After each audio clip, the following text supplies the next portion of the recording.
With no way to extinguish the blaze, concern grows that tank cars filled with liquid petroleum gas could erupt into BLEVEs.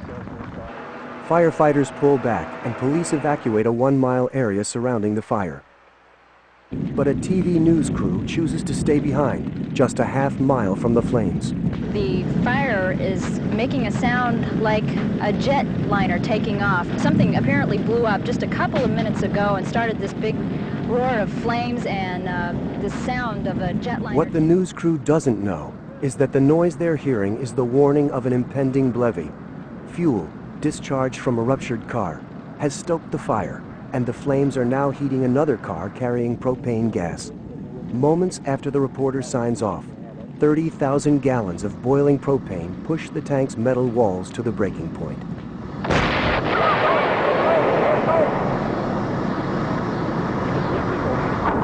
Okay, get the tape on. Leave it up, for Christ's sake. The news crew feels the heat wave from the blast. BLEVEs from liquid petroleum gases like propane are much hotter than those from other fuels, making them extremely dangerous.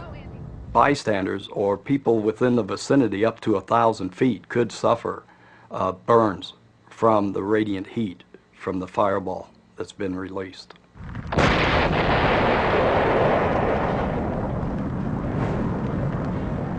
Liquid petroleum gas BLEVEs also have tremendous force, which can turn exploding tanks into airborne missiles.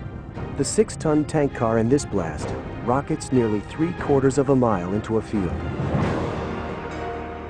At the Murdoch explosion, the propane car that BLEVE traveled 3,640 feet. We need to go, Andy. Let's get let's go. Shocked by the power of the blast, the news crew retreats 2.5 miles from the derailment. As night falls, the flames finally make their way to a nearby tank car filled with highly flammable isobutane.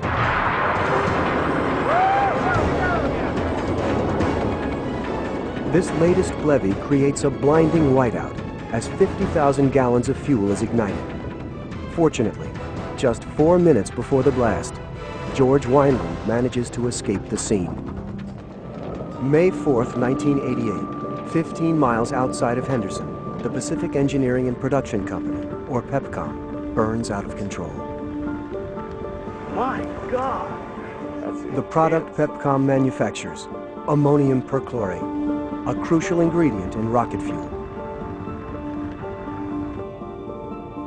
Television engineer Dennis Todd videotapes the blaze from nearby Black Mountain.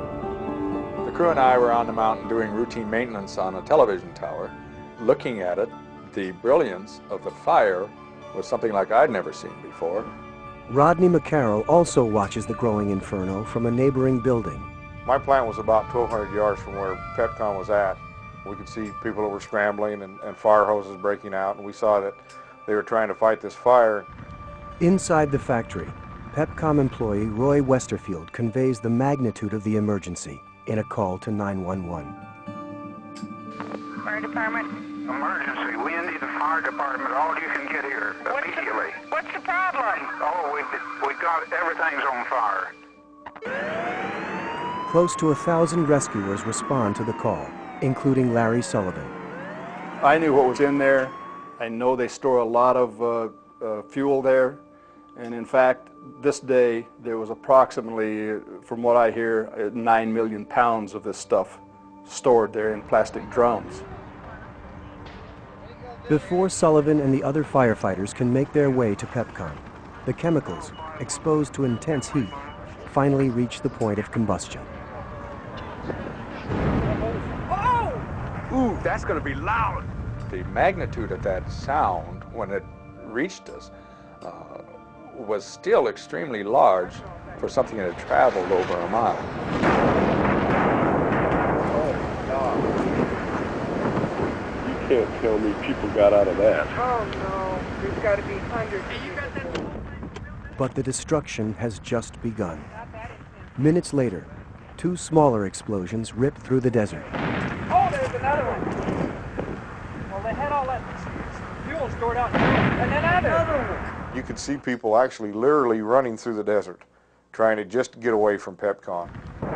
4 minutes after the initial blast, the fourth and largest explosion erupts from the factory.